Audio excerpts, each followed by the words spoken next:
Diouf jiite parti Visa les citoyens naka noonu président des ambassadeurs de paix du Sénégal coordonnateur de l'opération Dogali Corona et Saxal Set ngir wér fondateur de la jeunesse action citoyenne naka noonu leader du mouvement estudiantin atum 1996 jàpp atum 2000 tey jii lu ñu fas yéene waxtaane mooy lépp lu jëm ci wàllu tolluwaayu mbas mi ak campagne électorale bi ndax Déthié Diouf ku ko wax xam ni xam-xamam mat na ci wàllum politique bi ndax politicien la nan nañu mën a def ba feebar bi du law ci campagne bi ndax ku wax campagne électorale wax meeting wax rassemblement loolu Déthié Diouf dina ko yaatal ci biir émission wax tamit ci wàllum violence politique nan nañ fexe ba mbir mi yàlla musal ñu si ba violence tamit mën a dàkk ci mim réew Déthié Diouf ma la jàmm ci plateau Kennu Askan Wi fii si ITV d'abord man lay masawu coono ndax Thiès nga jóge daanaka ay simili yu néew si nga agsi fukki simili encore une fois di rafetlu sa taxawaay sa teewaay. jërëjëf Hadj Malick. ndax yow Hadj Malick rek laa lay woowee. depuis ba ma la xamee ba tey ndax wax dëgg yàlla. rafetlu sa taxawaay. ñu ngi jël sunu nuyoo ak sunu ziar di ko teg sa loxo. nga jottalil ñu ko ba ci Mamadou. ñu jiite kër gi ak ñi ci topp ñëpp di sunuy xarit. très bien. di nuyu téléspectateurs yëpp di rafetlu liggéey bi. di kontaan ci li nga ñu dalalaat ndax kenn askan wi mooy ndëgërlaayu askan wi. te man moom mooy dama koy tënkee rek ci citoyenneté mooy liy defar. dëkk bi. man ci loolu rek laay yëngu. très bien jërëjëf. alors Déthié Diouf comme ni ma ko waxee rek da nga cay tàmbali ak mbirum Covid 19 ak campagne électorale bi. alors d'abord tolluwaayu mbas mi yow tiital na la de. mbir mi moom vraiment jamono yii dafa yéegaat. non yéeme na. 663 cas. yéeme na te léegi ñu dar gémmiñ. ba loxo dootul mën a muur gémmiñ. ndax it wax dëgg yàlla man dey damaa defoon ala accu waaw te ci loolu it wax dëgg yàlla ñi nga xamee ne ñoom lañ ko dénk muy ministère de la santé dama jàpp ne dañu bàyyi seen loxo. waay waaw loolu laay wax mu wér. mais ak effort ñoom yuñ si def yëpp. ci wàllum sensibilisation ak wàllum mobilisation. wàllum tamit approche communautaire nga ni ñoom dañu bàyyi seen loxo. Déthié Diouf si lan nga sukkandiku ba ni waa ministère de la santé et de l'action sociale dañu bàyyi seen loxo. waaw li ma ci sukkandiku mooy xam nga wàllu épidémie bu toll nii. ñu koy wax Covid 19. du affaire médicale mais engagement communauté bi la. muy engagement communautaire. communautaire bi très bien. te loolu dama ci waxoon ne leen man nekkoon naa conseil technique ministre de la santé Issa Mbaye Samb yal na yàlla yeesal yërmande ci moom. amiin ñu amoon tombé choléra bi Issa Mbaye Samb jëloon li ñuy wax service d'hygiène yëkkati ko au rang de direction de l'hygiène man ma taxaw ne leen.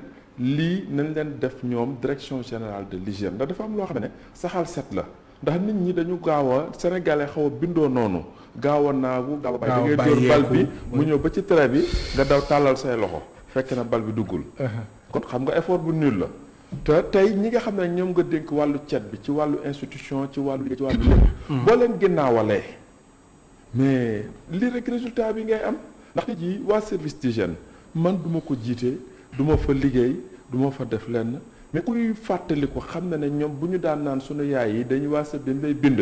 ñi ngi war a def visite dootoo am jàmm ñooñu boo leen defee service nga jël santé def ko direction générale jël action sociale def ko direction ñooñu nga xam ne réactivité.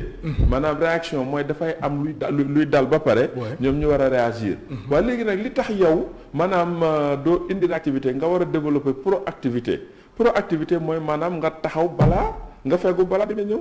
waaye léegi ñooñu bu ñu yoree mission boobu joxoo leen benn moyen nga def leen service muy lu ndaw rek loo teg ci suuf amuñu benn moyen boo dajeek ñoom. te ñoom liggéey bu am solo nañuy def. kenn werante woo ko ñoo yore liggéey bi.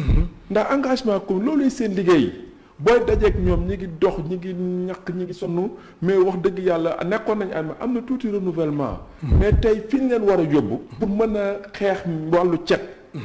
moo tax ma ni xam nga ñu dañ ne saxal set ngir wér. ñoom ñu ne xeex tilim daan feebar. waaw léegi nag ñun ci loolu la ñu dajee. Oui. moo tax ma léegi may ànd ak ñoom mooy maanaam may dem fenn ñoom ñu gunge ma. Très ndax bien. damay dem ci solidarité Oui, daara très bien. yooyu. alors léegi nag ñoom. Oui. maanaam li nga xamee ne moom la ministère bi maanaam ñëw yore sant ndax ñoom dañu doon santé. xam nga dafa am santé am médical. waaw mais Déthié Diouf lu xew lu tax yow nga mere waa ministère de la santé te pourtant yow jaar nga fa wala dafa bëgg dellu wala. non du bëgg a dellu xam nga man ku ma xam depuis premier jour. Oui. depuis 2 juin 2020. ba tey jii nii maa ngi àla accu maa ngi ci terrain. ci terrain. ci suñuy moyens waaw bopp. loolu moom dëgg la moom la gis yaa nañ ngi la vraiment yaa ngi li ñu def def le tour du yëpp ba tey Sénégal jii nii. di boo jëlee lii gis nga. te lii li Opération ma ci def Corona, c'est des oui. centaines de milliers des centaines de milliers. dama ci gaaru Thiès yi muy foyer de transmission yi. demal Louga demal Thiès demal Kaolack. Daara yi voilà très foo bien. ci dem rek ñi ngi ci mais ñoom mais gersuwuñu ki nga xam ne mi ngi dem ak ay moyens jël otoom jël carburant am jël ay kiyam dem di liggéey. mais Déthié Diouf da nga bëgg wax ni yow lépp sa moyen la. amul Sama kenn daanaka ku la jàppale. récemment la même ci ma wàllum benn leader politique boo xamante ni moo nekk sa ginnaaw. amut. dooleel la su ko defee yow nga mën a laa la amal wax sa campagne de sensibilisation. léeg-léeg daan naa bu ma bindee juróomi lettre dañ may tontu param ci benn lettre te buñ lay jàppale dañu mel ni ku lay sarax maanaam jox la ay benn ñaari keesu j'appelle wala loolu ministre de la santé. mais loolu est-ce que sarax la tamit. mais jàppale la la. déedéet ñaari mais lu tax nga bëgg a jàppee sarax. Déthié Diouf mais xam nga man tey damay def benn opération. xam nga loolu moom moo tane wax ñoo xamante ni defuñu dara. waaw mais léegi yow Oui. ki nga xamee ne yow dañ laa fay pour nga liggéey nga yor demal ministère de la santé boo demee gis seen magasin da ngay gis matériel bi nekk fa ba yàqu am na matériel yu fa nekk di yàq. mais ay eau de javel ak lu nekk mën na faa ne ay da ngay ñëw man benn kenn opération jox la dara. mais benn yoon ñaari yoon wala ñett yoon lañ ma jàppale yoo xam ne ministre bi am na lu ma wax ne dañ ma jàppale ma daal di dem gaa ñi di ma ñàkkal lan la fayda ministre ay bi waxoon? yooyu Ministre bi non lan la dama ko waxoon? bind lettre si lettre bi la nga léegi bindoon. non dama ko ne damay Oui. def opération bii Oui. bëggoon ngeen accompagnement lii ak donc lii. voilà léegi ne leen nañ ma jàppale ci ay masque ak ay loolu yaa ngi dégg ah donc gaa mais ñi am na lu jot a am. waaw mais da nga xeeb daal dafa néew. mais non man li ma def dama Par rapport ak li ngay def. 2 juin 2020 ba tey presque gis nga ma j'ai parcouru dans un premier temps ba may def corona du jaar ci man boobu def naa 8 régions oui. ba ma demee ba àgg ci doggali corona def naa 12 régions sama oto sama 4x4 moo paan moo tax àgguma Matam àgguma Kédougou te xëy na zone yooyu sax c'est pas des zones très nécessiteuses boo demee Saint-Louis dem naa fa 6 fois boo demee Kaolack dem naa fa 5 fois yaa ngi déglu te lépp ci sa ay propres samay moyen laa la wax amul maanaam kenn samay ku la xarit jàppale. nii samay mes amis dañ Oui. mais léeg-léeg nga am te jeunes ñu nekk bitim am réew si ay politiciens voilà yu si jàpp wala. non amul ñu nekk si mouvance non présidentielle jàpp bi ñu wala ci même maanaam man à Thiès am kenn ku si dama ne jàpp. xam nga lu ma yéem mooy yow mi taxaw di liggéeyal askan wi ñëpp dañ lay banaliser man yàllaa def gaa ñi dañuy jàpp ne bëgguma dara wala boog jaruma dimbali te man je passe tout mon temps à servir Très bien. mais kii servir soxla na nga pousse ko Oui. président de la république war na gis ma li may def xam na ne mais ce gars là war nañ koo mën a gunge tuuti bu ñu waxee ba ñu ne cleaning day dama ne cleaning day every day nañu créer le réflexe de la poubelle Très bien. di ko doxee tamit dugg ci milieu universitaire bi Oui. dugg fu nekk Très bien. kon man c'est-à-dire aw ma problème ak kenn Oui. mais dama Alors. ni mbas mii bu ñu defoon taxawaay bu sax def ala accu Du toll kon fii. pare nañ ci ah bon. non du wér mais justement kon nga ni suñu war a defoon lu ñu war a def ala accu pare nañ si mais malheureusement mbas mi mu ngi fii ñu ngi sax tey am 663 cas juróom benn téeméeri cas juróom benn fukk ak ñett ci ay test yi nga xamante ni test yu bëri la limu test yooyu la moom nuñ ko suñu réalisateur bi wane muy lay jaay 2493 tests moo si am ñaari junni ak ñeenti téeméer ak juróom-ñeent fukk ak ñett te ci Diouf alors mbas mi di wëy di dox doxam ñuy wax variant Omicron période bu nga xamante ni Sénégal suba incha allah dañuy tàmbali pendant 2 semaines campagne électorale jëm si élection locale yu 23 janvier atum 2022 bi ñu nekk ku ni campagne wax mobilisation ku ni campagne wax lu ñuy wax meeting yàgg de meeting yàgg nga assister ay meeting yàgg nga amal ay meeting alors contexte bi ñu nekk nii jàpp nga ni dañu war a amal ay mobilisation waaw xam nga campagne électorale oui dafa am calendrier républicain très bien bu ñu war a respecter waaye man mës naa bind ne pour le Covid j'interpelle pour vaincre le Covid j'interpelle ma ne kan laa interpellé. ma ne les leaders politiques et les leaders sociaux les leaders politiques d'abord comme man. et les leaders sociaux. ne kenn ku ne am nga lu ñuy wax cercle d'influence. kenn ku ne bu agiré comme boo demee ci campagne électorale. di wax ak ñi nga xam ne boo waxee sa wax la ñuy gën a dégg. ko doon régler problème bi mais doo ci gis kenn ku tal ci leader politique yi ko nga xam ne dina jëm a jublu ci lool fi mu toog ku nekk ngi defar ay t-shirt ak yooyu. waaw man maanaam ñoom daal instant yi mobilisation bi moo leen. ay t-shirt ak ku si nekk daal xaalis nooy gagné ay élection yi yooyu kese. mais balaa ngay gagné xaalis war nga jiital ne ñi kat naa fexe ñu wér. ndax bu soxla doone ñaar dafay fekk nga wér. ma léegi nag bu fekkee ne gaa ñi tey maanaam Covid bii jël nañ ko comme campagne électorale comme ni ñu bëgg a amee ay voix kenn ku ne maanaam booy def campagne booy kii nga joxe ay masque ndax tey loolu dafa waroon doon benn obligation morale ci chaque organisation politique buy participer bu nekk en compétition booy mobiliser ay nit ndax président dafa ne il faut qu'on apprenne à vivre avec ma ni mais dafa war ndax mënuñoo tëju. waaw voilà léegi nag. mais xam nga président wax na ni il faut apprendre à vivre avec le virus te loolu aussi dëgg la. maanaam ndax aussi foog nit ñi doxi seen soxla foog nit ñi liggéey am lu ñu sutulu ba pare daan seen doole comme ni ñu ko waxee léegi ndax toog rek daan mbas boo xamante ne xamoo kan lay jeex mais justement période bi ñu amee troisième vague coow li bëri woon na c'est vrai. majorité bi weddi woon nañ ko mais quand même sur le terrain dañ seetlu woon ni tournée économique yu njiitu réew mi président Macky Sall quelques semaines après dañ gis ni mbir mi dafa yéegaat courbe bi dafa yéegaat. doy waar léegi alors. ak campagne électorale bi nga xamante ni moom mooy tàmbali suba si minuit Déthié Diouf est-ce que njortoo ni craindroo que ni après 2 semaines yi mbir mi ñun ñaanuñ ko yàlla mais mën na toll situation boo xamante ni duñ ko àttan. man de. muy si opposition ak pouvoir ñëpp dajaloo di meeting.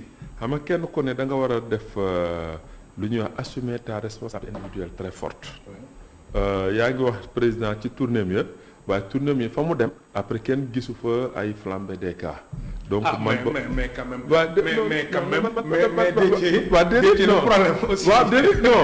non xam nga man. le problème moom mooy. même tournée yi. am na ñoo xamante ni.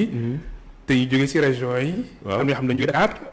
topp si cortège bi. waaw quand même ak ñu jógee Thiès ñu jóge Saint-Louis ak feneen. fa mu dem. oui fa mu dem. c'est-à-dire xam nga tey bu ñu ne dafa dem telle localité. telle localité ñëpp ëpp ñi jógee Dakar ak Thiès mënuñu woon bëri. mais localité boobu mu dem mais Dakar nag depuis. ba mbir mi tàmbalee ba léegi ñaari fan si weeru mars atum 2020. Dakar moo nekk épicentre bi. mais c'est normal. oui parce que Dakar il y a une surconcentration humaine. Il y a même pas de concentration mais il y a une surconcentration. humaine 0,28% du territoire. nga concentré plus de 3% de la population. donc dafa doy waar. kon yow argument boobu wala ñuy wax. non boobu moom tournée économique teg bi ko foofu boobu moom. waaw mais xam nga mën nañ ci ko si quand même loolu mënuñ ci dindi. mais xam nga man. tey dama ni. c'est-à-dire bon président il est consciencieux. am na ci yoo xam ne dina ko def man du ma ci d'accord même si bu ma koy. dama koy jàppale comme lan tournée économique bi wala. waaw non xam nga bu ne ay maanaam ay day lancer benn affaire. après du am suivi. proposé woon naa ci ay plateau ne président li ko manqué si ay initiative mooy am une unité opérationnelle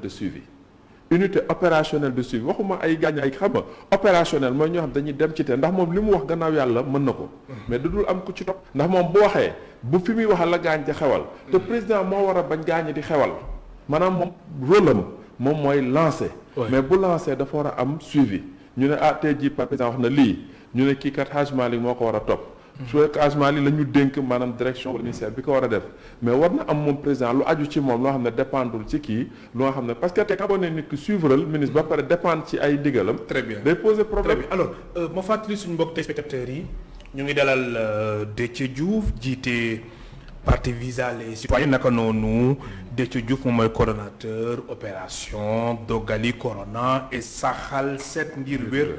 naka noonu nekkoon fi leader du mouvement estudiantin atum 1996 ba atum 2000. alors Déthié Diouf campagne électorale bi fu muy commencé xam nga meeting pour ñu wax ci ñu respecter les gestes barrières distanciation physique loolu est-ce que mën na nekk benn. de ñu ngi amal campagne électorale bi période bi nga xamante ni sénégalais yi majorité bi takkatuñu masque. nekk constat bi nga xamante ne même sax fekkee ni variant Omicron bi muy fi mais quand même ñu bëree si nit ñi takkatuñu masque alors campagne boobu ban façon campagne lay doon. est-ce que jotul ñu xool nuñ ko mën a organiser ba feebar bi duñu sonal. mais xam nga niñ ko mën a organiser. lu yomb la. man mii ba may dem Thiès def naa fa juróomi fan. yóbbaale naa 5000 masques. benn keesu masque. joxe naa lépp ba may ñëw ni benn masque topp ma. ndax tout est occasion pour moi de porter le message. damay dem marché fu ñu mbëkkante ñoo fekk fa gaañi donc ñëw waxtaan nii xamal la jàppale leen ci affaire ñoo fekk kuy jaay ma ñëw ne ko man de damay jënd man koy takkoo masque te wóoru ma ne yow sëqat nga mu ne kii man ko noonu ñëpp man leen en fait masque yi moo jiitu corona tey jii ngelaw li am ak tànk kii climat bi am mais nañ takk masque yi deuxièmement di maye ay saabu yoo xam ne naa leen dee leen ndax na loxo yi set loxo yi di ñu jël loxo yi mooy mooy loolu ndax nit da ngay gis nit ku bakkanam di xelli mu def nii. ndax ñi am allergie dañu bari. def nii ba pare après. ba pare teg ko wala mu kii ko nuyoo keneen. yaa ngi déglu donc ma ni tey bu ñuy takk masque di raxas loxo yi c'est-à-dire moom moo gën a doon gën a efficace ci mbir mi. maintenant loolu dafa aju ci kenn ku ne nga am volonté di ko def kenn képp kuy leader. képp ku nekk di teewlu ndax waxtu julli ku ne xam na ko mais bu julli jotee dañuy noddu. pour que yow mii mën na am sax nga am lu la emporté mais boo déggee nodd bi tu as le choix de ne pas prier. Bien sûr. Mais le devoir mooy nañu nodd kon nañu saxal kii bi. alors léegi nag fi mu toll nii damay interpeller citoyen sénégalais bu ne. mbir mi def ñu ko pour président Macky élection yi. du élection président Macky Sall. élection ki bëgg a fal la. yaa ngi déglu askan bi ne ko yow la ñuy seet ne yaa ñu doy ñoo doon léegi kooku moom mooy fexe ci budget campagne am mu prévoir ci ay masques. fexe di ko joxe. loolu dafa doon loo xam ne. mais si boobu la jamono aussi responsabilité individuelle aussi dafa am solo. mais léegi nag nekk xam ni quand même day feebar bi.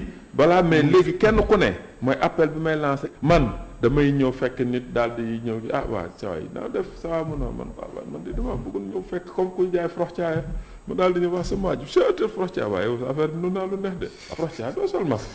man sa ñàkk sol masque bi moo tax du ma ci mën a lekk. oui yaa ngi dégg donc. xam nga sa waaye non man kii donc techniquement nga daal di loolu ne ko man de waaw baax na dama doon dindi kii waaye am na joxe 1000 francs rek waaye bu subaa takkal masque am ma may la masque. tu vois. donc nga ñëw fekk gaa ñi toog nga distribuer leen donc autocollant yi moom dañ ciy joxe di taf di waxtaan ak gaañ. ba léegi ay loolu amul affaire Macky Sall la mel leen du Macky Sall boo feebaree di dee Macky Sall da koy metti mais mënu ci dara. kon man dama ne kenn ku ne na ci jàpp ndax ma dama yëngatu ci wàllu santé. wàllu santé.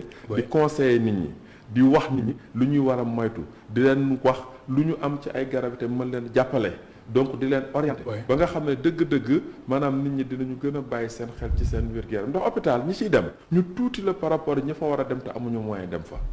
kon man foofu laay def pour nit ñi fagaru balaa feebar di ñëw. alors est-ce que tamit jotul woon laata ñuy tàmbali campagne électorale bi kilifa yi gënoon insister jëm ci wàllum vaccination naam sax ñoom ñun si doon wax di si waxaat mais sensibilisation bi est-ce que warul woon gën a takkarnaase. bon mën naa ne xam nga man moom. te yow sax su ma juumalee ba nga fi mujjee. yow mbirum vaccination bi. dama laa ni sa xel def si kii. fa ma nekkoon laa nekk. kon fa nga nekkoon bu ma ko waxee non damaa ni.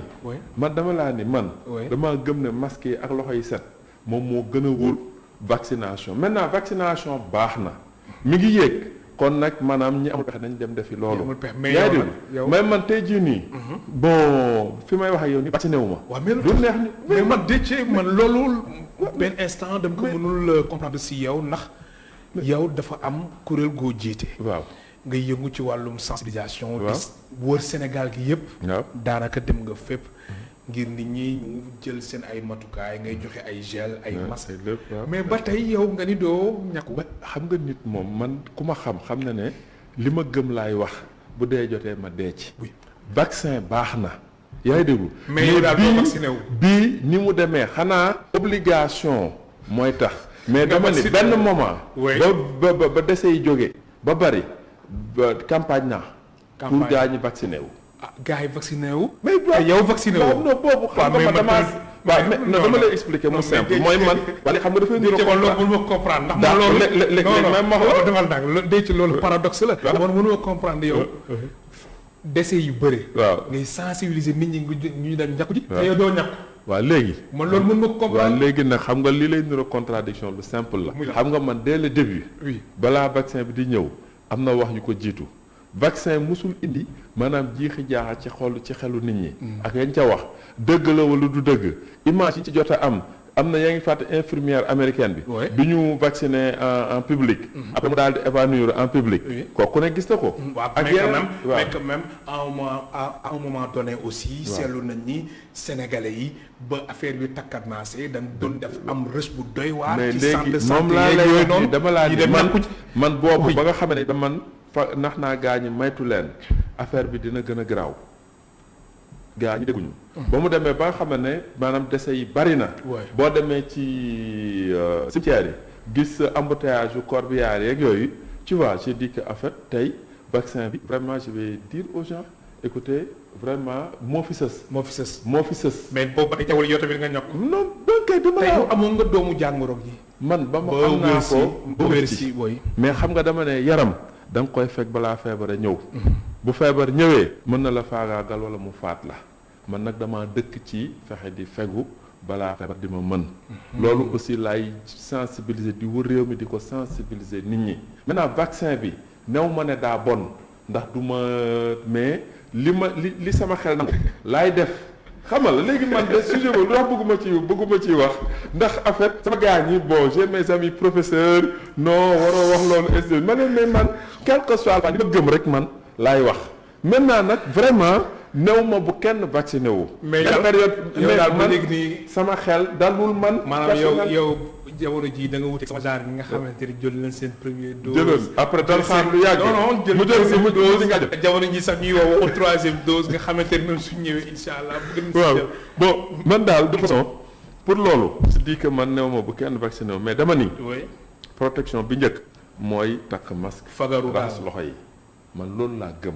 gis nga épidémie prévention moom mooy garab bi ci gën a wóor. prévention te prévention bi foofu la kii. maintenant nag bu ay décès commencé bari daanaam mi ngi mel ni kuy bëgg a lab buñ la tàllalee paaka bu ñëw sax nga téye ndax da nga yaakaar ne moo lay sauver. tu vois xam nga li may wax ni dafay démotiver. mais jubluwuma ci pour démotiver. jubluwuma ci lool man damaa ne man Déthié Diouf citoyen Déthié Diouf. li ma def ci gëm ne dañoo war a fi jëlee feebar bi.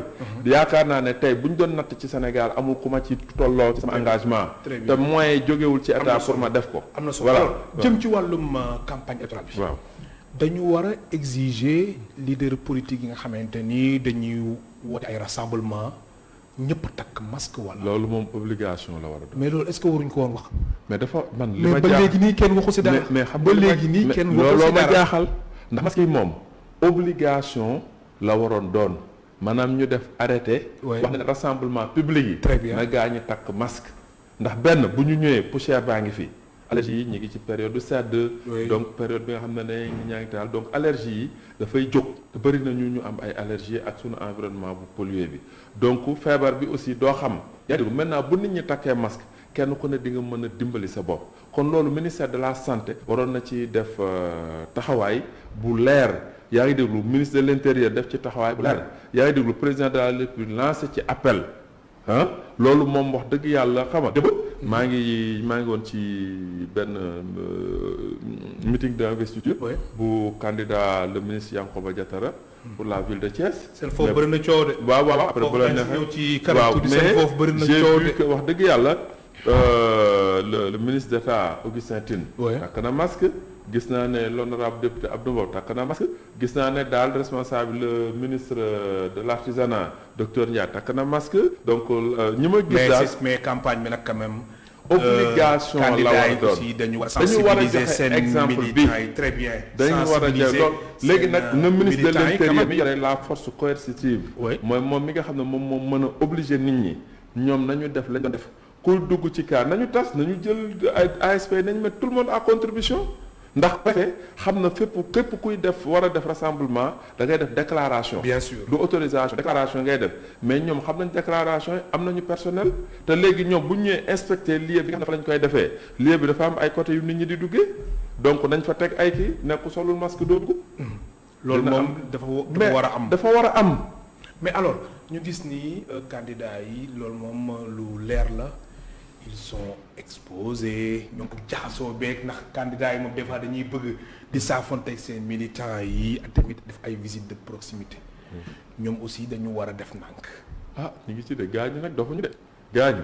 ñu ma ci gis ñëpp ñu ngi takk masque ñu ma ciy gis daal ñu ngi takk masque ba pare xam nga ku ci ne da ngay am sa sécurité parfois nit bëgg la song donc ñoom am nañu côté ñuy doxal ba kenn du leen laal loolu moom xam naa ne gaañu mais en fait du ñu bul protéger sa bopp bon dugal ñeneen ñi. très bien li am solo ça mooy aussi di à chacun. effectivement képp ku war a ñëw. te ñoom ñuy joxe masque. très bien ñoom ñu ngi masque yu doy. comme joxe nañu caution ba bokk kay. voilà nañ mën a jënd ay masque yu doy. li ñuy yu jëndee bëri t-shirt yi ay gel li ñuy jox ko seen jëndee militants yi. nañ ko def. oui man day personnellement. du ma candidat. waaye lépp li may def boobu ba tey fu ma jaar bu ma ñëwee gaañ danañ takk masque. très bien ndax forcé wu ma leen dama waxtaan ak très ñoom. bien nit ñëpp daal di nangu. Déthié Diouf nga nekk coordonnateur bu opération bi ñuy wax corona opération doggali corona ak saxal set ngir wér opération bi soo doon def jamono ji xayma ngay wax. ah wax dëgg yàlla. am nañu un impact très positif. ndax un impact très positif. ndax tey demal gaaru ceeru Kaolack le président régional Pape Ndour. nga laaj ko ak waa garage bi. demal gaaru ceer bu Thiès. le président régional Pape Diop. yaa ngi déglu demal gaaru ceer bu Louga. donc le président régional maanaam man damay waxtaan ak kilifa yi. ñu préparer ko sur quelques jours. ñu daal di ñëw. bu ñu ñëwee parfois j'ai l'appui du service d'hygiène mu désinfecter toilettes yeeg yooyu léeg-léeg ñu ñëw def indi suñuy mbuus di for ak ñoom mbuus yi pour ne leen mbuus yi ak loolu di leen jox exemple donc parfois du ma ñëw rek jaar dem damay jaarati. très bien da ngay jaarati fu ci nekk damay jaaraat. léegi su weesoo gaaru ceer yi daara yi aussi. daara yi maa ngi ci. yaa ngi si gis ngeen opération solidarité avec les daara. tey boo ko xool sama statut. gis ma man ak taalibe yi. donc dañu ñëw nga gis ñu mel ma daal di jël saabu yi vraiment jox leen ñu raxas seen kanam ak yooyu ndax démb damay dem ci kii gis benn xale ndeysaan mi ngi sëqat ma xam ne lii allergie la donc dama mujj jël xale bi donc ànd ak magu daaraam bi mu àndaloon ñu dem ba kii ñu wutal ko garab yaa ngi déglu pour mu loolu ndax ak sedd bi ak poussière bi ndax mi ngi tëdd ci karo yi te fi mu tëdd yépp poussière la. donc fi mu tëdd maanaam noyyi bi muy noyyi. ma dugal poussière bi ci kiram. mais tey koo ci waxtaanal jox leen ndox ñu raxas. da nga gis boo duggee sama statut da ngay gis ne saa ñu ngi raxas seen bopp yi raxas seen kii donc nga leen waxtaan ñoom. may leen saabu et ils sont contents ils sont honorés parce que am na benn attention bu ndaw bu am. danañu leen bàyyi xel ndax c'est des. taalibe yi voilà taalibe yi nañu leen bàyyi xel. nañu bu ñu solidaire tuuti rek mbir yu bëri dina régler ci sunu dëkk. très bien sànq si njëlbeenu waxtaan bi wax nga mbirum service d'hygiène. service d'hygiène ku ko wax taxawaayam ci wàllum mbas mbeeg nangam sangam ak yooyu ak tamit lépp lu jëm ci wàllum opération de désinfection désinsectisation ak ñoom saupoudrage ñoom seen. alors service d'hygiène jamono ji Sénégal war na amaat beneen gis-gis jëmale si ñoom war na amaat beneen taxawaay ndax. suñ seetloo ni ñoom lu ñu daj ci Covid bi. mën nga firndeel loolu. mais ñooñu. président daf leen waroon wax dëgg yàlla doole leen jaajëfal leen. xoolal tey bu ñu recruter ay 1000 policiers wala 1000 gendarmes wala loolu. ñoom ay 50 lañ leen di recruter. 50. ba ñuy def. kon maanaam ñoom xaaju ñu doy. wax ma sax doy mais nañu xaajul doy sax ba pare fàllewuñu leen. école service corps yëpp. am nañu école de formation ñoom section lañ leen jox lu tuuti. yaa may déglu beneen bi mooy ñoom en fait tey jii nii ba ñuy définir ba ñuy joxe ordre nationaux yi di joxe raaye yi pour ñuy liggéey. service d'hygiène réunis ministère de la santé xam nga ñëpp a nga fa benn agent service d'hygiène boolewuñ ko ci. waaw pour ostracisme boobu. dafa am si benn agent bu service d'hygiène bokk ci. ordre bokk kay liste baa ngi fi gelé. parce que tamit nit kuy góorgóor. nit amul kenn ku si bokk benn agent service d'hygiène bokk ci. ordre nationaux yi kay. yi joxe kay boo ko xoolee. loolu doy na waar waaw mais loolu dafa am ñu tenir système bi. te loolu yow manque de considération. puisque manque de considération et ça j'interpelle le président de la République. te man élection yi moo tax mais bu élection yi weesoo damay lancer une pétition. Ah bon? Pour ñu relever service d'hygiène au rang de direction générale de l'hygiène. loolu bu ñu ko defee on règle à la fois le problème de la santé le problème du médical ba mbas bi door a ñëw mais bu nit daan gaañu ku ñuy utiliser service d'hygiène. mais ñoom risque yi ni ñu leen exposé. ba pare motivation presque zéro.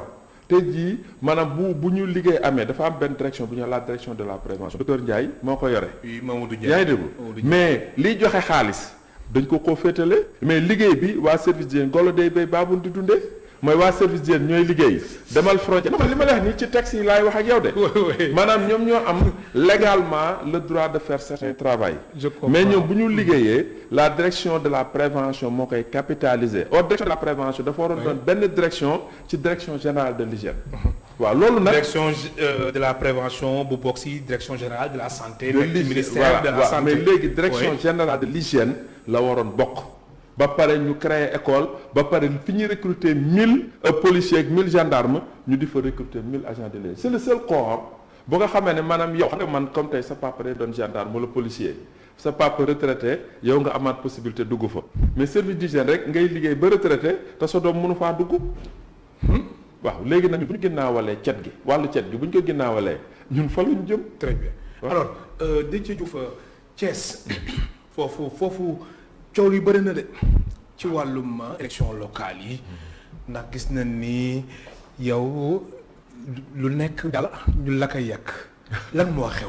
waaw si diggante yow ak ñeneen ñi ñoo Ablaye ji lan moo xew si digg lan moo xew exactement. waaw xam nga.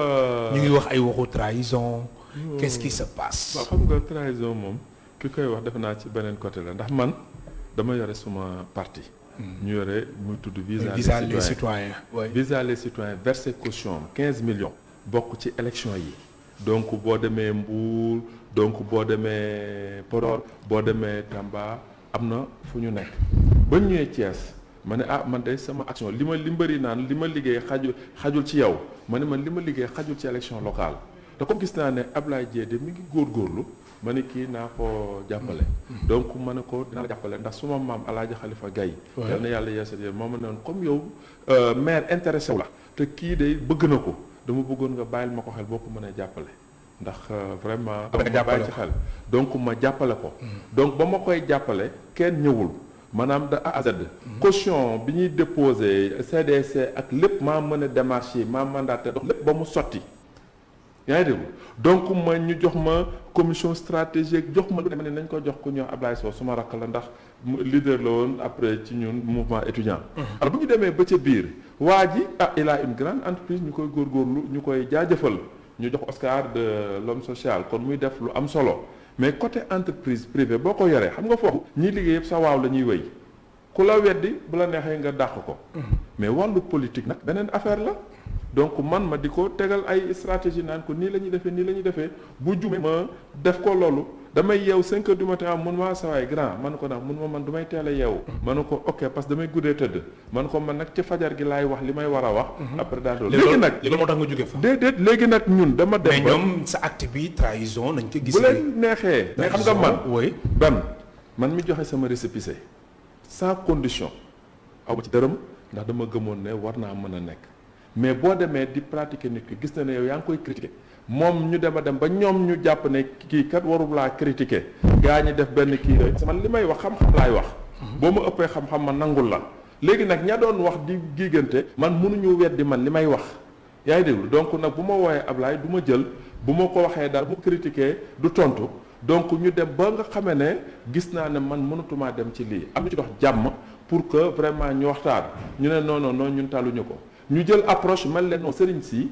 mënuñoo joxe ordre xam nga li am dem leen seeti citoyen yi ñu dem loolu yi ngeen jël perte temps la ñu yàq réunion yi nga xam maa ngi koy organiser en tant que coordonnateur de la cellule communication ma bind ko lettre ne ko démissionné naa tegal ko région yi ne ko au plan professionnel tu es vraiment un bon manager mais au plan politique tu as des problèmes pour gérer le problème Déthié Diouf moom mooy période bi nga fa jugee mais non période oui tey la 7 le 6 décembre laa ko bind lettre de démission donc boobu mais mooy lu ma la wax période bi daf leen déranger waaw mais xam nga lu leen déranger metti na leen trop mais xam nga lu ma déranger leen ndax man dama ko bind di ko taylu ndax mënoon naa ko publier ci presse bi mënoon naa ci def wax ma ne noonu naa ko may chance mu ñëw daal di wax pour corriger loolu ndax tey am na volonté mais manqué na expérience manqué na maturité politique donc il n'est pas venu donc ma toog ñoom ñu jékki-jékki di ma attaqué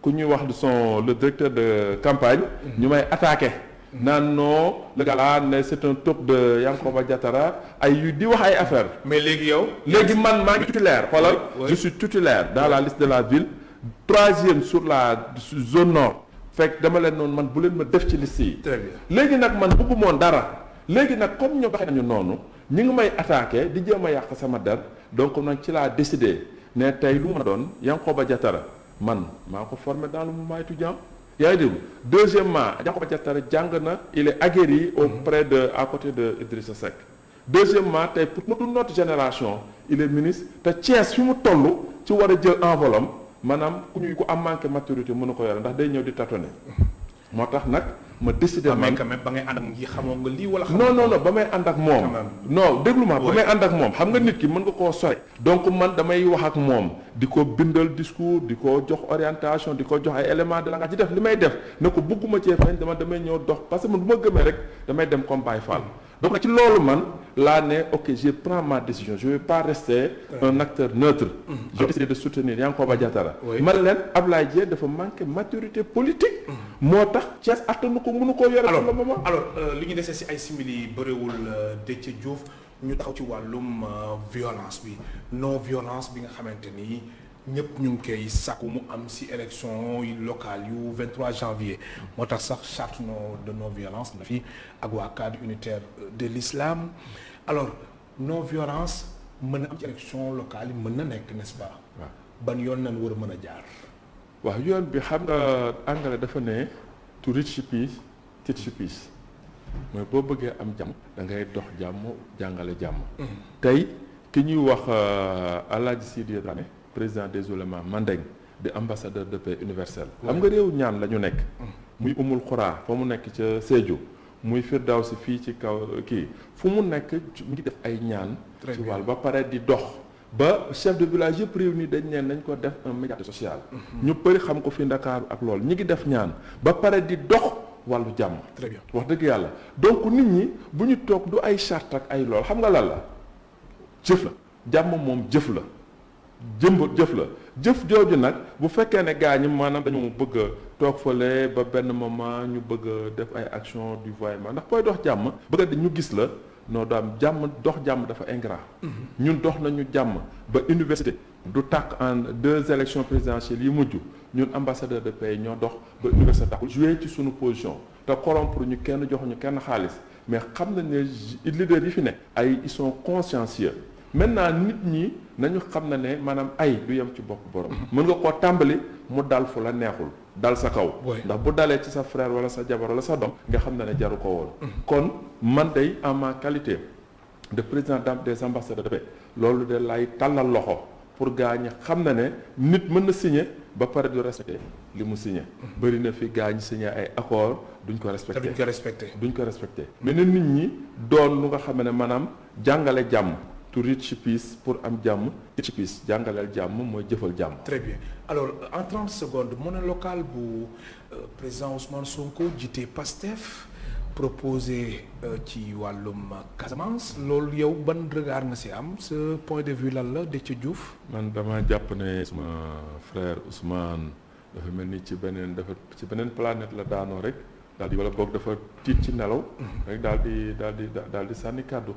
ndax it am na lu nga xam ne wàllu yee fitna la pour bëgg a wane ne man maanaam lii laa donc am na yu mu fi doon lancé ci wàllu rebelle yooyu jàmm presque am na ay jéego am na ay réalisation yu ñu dox ba jàmm am te loolu ñu ngi ciy féliciter le président Macky Sall donc boo neen nañu ko def Thiès ne nañu ko def kon réew mi day partitionné wu ndax lu ñu comme ay Nigéria wala yenn réew yi nga xam ne maanaam comme ay États-Unis nga xam ne maanaam dëkk bu nekk rek mat na réew yaa ngi dégg fii dañu ndaw tey jii xoolal Dakar ni ma toll nga ne da nga fi créer monnaie locale fii Ndakaaru ndax diggante boo saxatee fii Ndakaaru waa Thiès dégg la waaw léegi yow da ngay dugal fii monnaie léegi nga ni yow nga jëlee monnaie bi fii léegi ngoon nga daal di àgg fële après boo duggee foofu monnaie bi lu muy jëriñ dara kayit dong lay doon wala boog benn weñ dong lay doon kon loolu jàpp naa ne du xalaat bu rafet te nañu maytu di def yenn xeetu proposition yi ndax yenn xeetu proposition yi dafa am lu muy yee te loolu muy yee maanaam fitna rek lay mujj. Déthié Diouf yàlla na jàmm yàgg si réew mi maa lay gërëm bu baax di la sant sa dernier mot lan la. di lancer waat appel. très bien woote jëmale jàmm ko ci acteurs yi. mu jàmm dinaan leader politique yépp kenn ku ne na jënd ay stock masque na jënd ay saabu ma pare di ko ñax nit ñi di naan président de la république vraiment na lancer un appel jox ordre ministère de l'intérieur ministère avec mon ami le ministre Antoine Diome donc vraiment ñu teg les forces de l'ordre ndax préfet yi xam nañu fépp fu événement rassemblement di am bu ñu ko toppee maanaam présence dissuasive la te loolu mën na dimbali di ñaan jàmm nekk ci réew mi ba pare ji di ko jéem a jëf di la gërëm baax di la sant mu nekkoon Déthié Diouf jiite parti Visa les citoyens naka noonu président des ambassadeurs de paix du Sénégal coordonnateur de l'opération Dogali Corona et Saxal 7 ngir wér fondateur de la jeunesse action citoyenne leader du mouvement étudiant de 1996 à 2000 moo nekkoon tey suñ gan si émission Kennu Askan Wi mbokk téléspectateurs yi amul seen fay ñu leen di gërëm baax di leen sant Laye Ndiaye moo nekkoon ci réalisation bi Aziz Thiandoum ci son bi Sidi Niang nekkoon ci caméra yi jaa ngeen jëf